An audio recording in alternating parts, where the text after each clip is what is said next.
പട്ടികജാതിക്കാര്, ആദിവാസി, ദളിത് ആയിട്ടുള്ള എൻ്റെ പ്രിയപ്പെട്ട ജനങ്ങളെ, നമ്മൾ ഇപ്പോഴും സനാതനത്തിന്റെ അടിമകൾ തന്നെയാണ്. അപ്പോ അത് മനസ്സിലാക്കുമ്പോൾ മഹാവീരൻ അയ്യങ്കാളിയെയും ബാബാ സാഹിബ് അംബേദ്കറിനെയും ഇവിടെയുള്ള പൊതുസമൂഹം ആഘോഷിക്കുന്ന ഒരു കാലം വരും.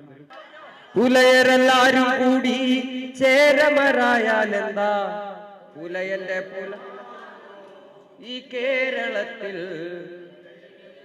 ഇതിനൊരു ശുഭം വരുമോ, പറയരെല്ലാരും കൂടി സാമ്പവരായാൽ എന്താ, പറയന്റെ പഴി മാറുമോ, ഈ ധര തന്നിൽ ഇതിനൊരു. എനിക്ക് ഒരുപാട് പുരസ്കാരങ്ങളും എല്ലാം നിങ്ങൾ കണ്ടല്ലോ കിട്ടുന്നത്. ഞാൻ അതിന് അർഹനാണോ അല്ലയോ എന്നുള്ള കാര്യത്തിൽ എനിക്കൊരു ഉറപ്പില്ല. ഞാൻ ചെയ്യുന്ന ഒരു ജോലി ബാബാ സാഹേബ് അംബേദ്കറും മാവീരൻ അയ്യങ്കാളിയും നമുക്ക് മുന്നിൽ തുറന്നിട്ടിരിക്കുന്ന വഴിയിലൂടെ സഞ്ചരിക്കുക മാത്രമാണ് ഞാൻ ചെയ്യുന്നത്.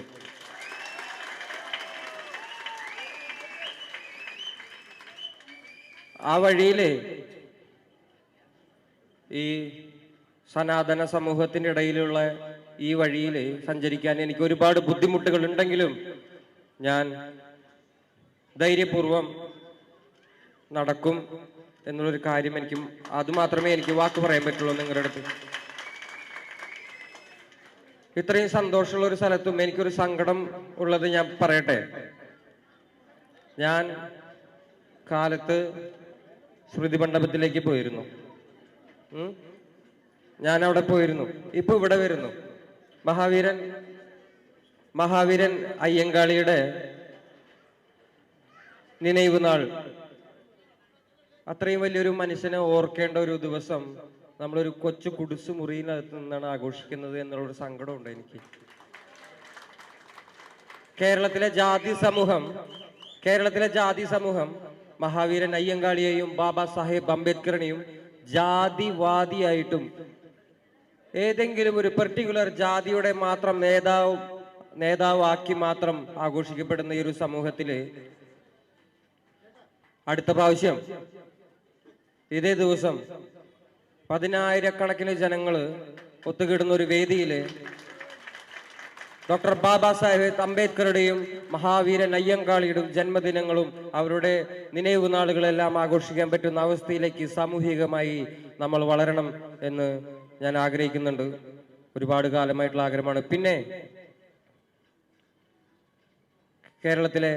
ഇന്ത്യയിലെ കക്ഷി രാഷ്ട്രീയങ്ങളെയും രാഷ്ട്രീയ സംവിധാനങ്ങളെയും ചോദ്യം ചെയ്യാൻ പറ്റുന്ന ഒരു സംഘടിതമായിട്ടുള്ള ഒരു അവസ്ഥയിലേക്ക് നമ്മൾ ഇനിയും വളരാൻ ഒരുപാട് കാലം എടുക്കും എന്നുള്ളതാണ് എനിക്ക് കുറച്ച് നാളുകളായിട്ട് മനസ്സിലാക്കാൻ പറ്റുന്നത്. കാരണം നമ്മൾ തന്നെ വിഭജിച്ച് ജീവിച്ചുകൊണ്ടിരിക്കാനാണ്.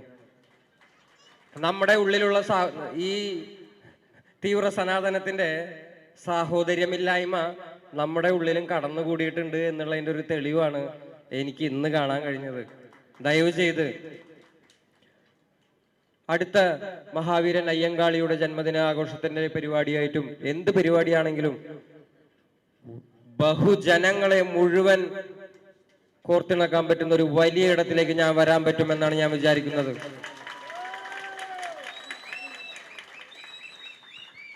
ഈ സനാതനത്തിന്റെ ആളുകളെ വിഘടിപ്പിച്ചുകൊണ്ടുള്ള ഈ രാഷ്ട്രീയ പരിഷ്കരണത്തിൽ നിന്ന് നമ്മൾ മുന്നോട്ട് വരേണ്ടതായിട്ടുള്ള ആവശ്യമുണ്ട്. പ്രത്യേകിച്ച് പട്ടികജാതി, ആദിവാസി, ദളിത് സമൂഹങ്ങളെല്ലാവരും. ഞാൻ അധികം സംസാരിച്ച് നീട്ടുന്നില്ല, എന്റെ വിഷമം പറഞ്ഞേ ഉള്ളൂ. ഇതിങ്ങനെ ആഘോഷിക്കേണ്ട പരിപാടിയല്ല. നമ്മളിങ്ങനെ ഒരു കുടിസു മുറിക്കകത്ത് നിന്നിട്ട് കൊണ്ടല്ല നമ്മൾ മഹാവീരൻ അയ്യങ്കാളി ആഘോഷിക്കേണ്ടത്. ലോകം അറിയുന്ന അവസ്ഥയിലേക്ക് അതിന് എത്തിപ്പെടേണ്ട ഒരു സാഹചര്യം നമ്മൾ ഇപ്പോൾ എത്തിയിട്ടില്ല. പട്ടികജാതിക്കാര്, ആദിവാസി, ദളിത് ആയിട്ടുള്ള എൻ്റെ പ്രിയപ്പെട്ട ജനങ്ങളെ, നമ്മൾ ഇപ്പോഴും സനാതനത്തിന്റെ അടിമകൾ തന്നെയാണ്. അപ്പോ അത് മനസ്സിലാക്കുമ്പോൾ മഹാവീരൻ അയ്യങ്കാളിയെയും ബാബാ സാഹിബ് അംബേദ്കറിനെയും ഇവിടെയുള്ള പൊതുസമൂഹം ആഘോഷിക്കുന്ന ഒരു കാലം വരും. ആ കാലത്തിനായി നമുക്ക് കാത്തിരിക്കാം. നന്ദി. എനിക്ക് എനിക്ക് ഒരു 6.5 മണിക്കൂർ യാത്ര ചെയ്യേണ്ടതായിട്ടുള്ളതുണ്ട് തിരിച്ച് തൃശ്ശൂരിലേക്ക്. അപ്പൊ ഞാൻ വേഗം തന്നെ പോവാണ്. ഞാനൊരു പാട്ട് പാടിയിട്ടേ പോവുള്ളൂ.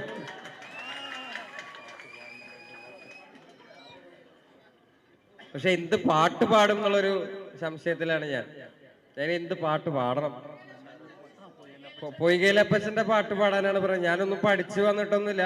എങ്കിൽ കൂടി ഈ പൊയ്കയിലപ്പച്ചന്റെ ഒരു പാട്ടിലെ ഒരു 4 വരി ഞാൻ ഇപ്പോഴത്തെ സാമൂഹ്യാവസ്ഥയിൽ ഞാനിത് പാടിയപ്പോൾ വേടൻ ജാതീയവാദിയാണ് എന്നാണ് പറഞ്ഞു കളഞ്ഞത്. ഞാൻ ഈ പാട്ട് ഒരു വേദിയിൽ പാടിയപ്പോൾ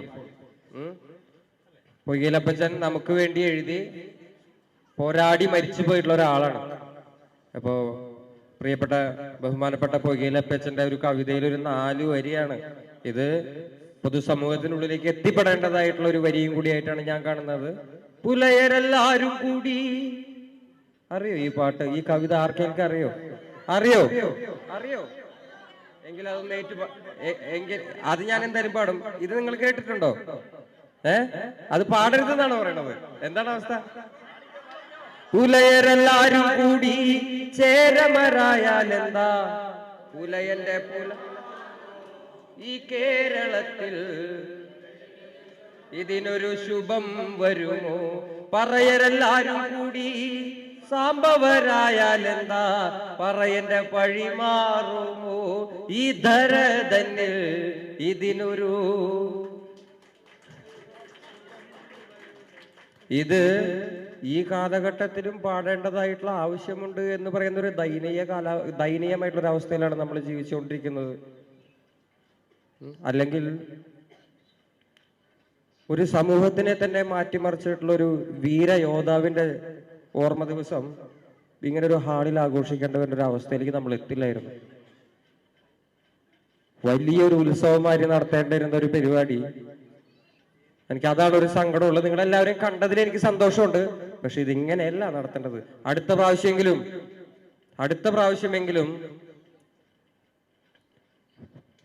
ഒരു വലിയ ഒരു വേദിക്ക് മുന്നിൽ മഹാവീരൻ അയ്യങ്കാളിയുടെ നിனைவு നാൾ നമുക്ക് ആഘോഷിക്കാൻ പറ്റട്ടെ എന്ന് ഞാൻ ആശംസിക്കുകയാണ്. ഞാൻ പോയിട്ട് വരാം. പാട്ട് പാടണല്ലേ? കടലമ്മ. ഓക്കെ കടലമ്മയല്ലേ? പാടാം. ഞാനിത് പാടിയിട്ട് പതുക്കെ ഇറങ്ങാണ്. ഒരുപാട് തിരക്കുകൾ ഉള്ളത് കാരണമാണ്. വേറൊരു ദിവസം ഞാൻ പറഞ്ഞ പോലെ ഇതിനും വലിയ വേദിയിൽ ഇതിനും വലിയ ഒരിടത്ത് നമുക്ക് കണ്ടുമുട്ടാം. അതുണ്ടാക്കി തരണം, തീർച്ചയായിട്ടും ഉണ്ടാക്കി തരണം. ഇങ്ങനെ ആഘോഷിച്ച പോരാ, തീർച്ചയായിട്ടും അതെനിക്ക് വേണം. അത് ഞാൻ ചോദിച്ചു വാങ്ങുകയും ചെയ്യും. എന്റെ കടമയും കൂടിയാണ്.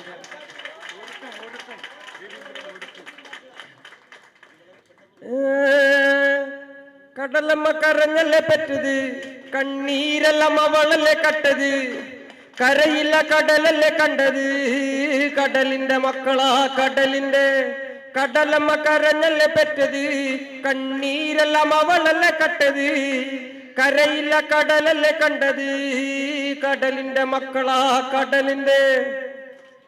പോയിട്ട് വരാം. ബാബാ സാഹേബ് അംബേദ്കർ പറഞ്ഞൊരു കാര്യം, എല്ലാവരും ഒന്നു ചേരുക, നല്ല വിദ്യാഭ്യാസത്തിലേക്ക് നേടുക, നല്ല മനുഷ്യരായി വളരാൻ സാധിക്കുക. ജയ് ഭീം, ജയ് ഭീം. പോയിട്ട് വരാം മക്കളെ, പോയിട്ട് വരാം.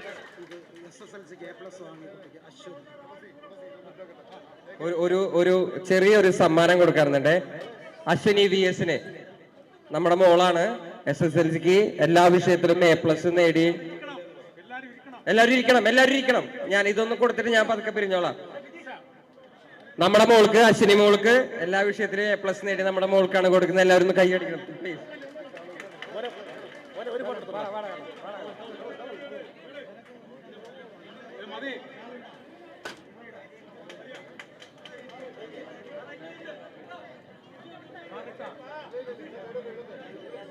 ഇതാണല്ലോ ഇപ്പൊ ഒരു പ്രശ്നം.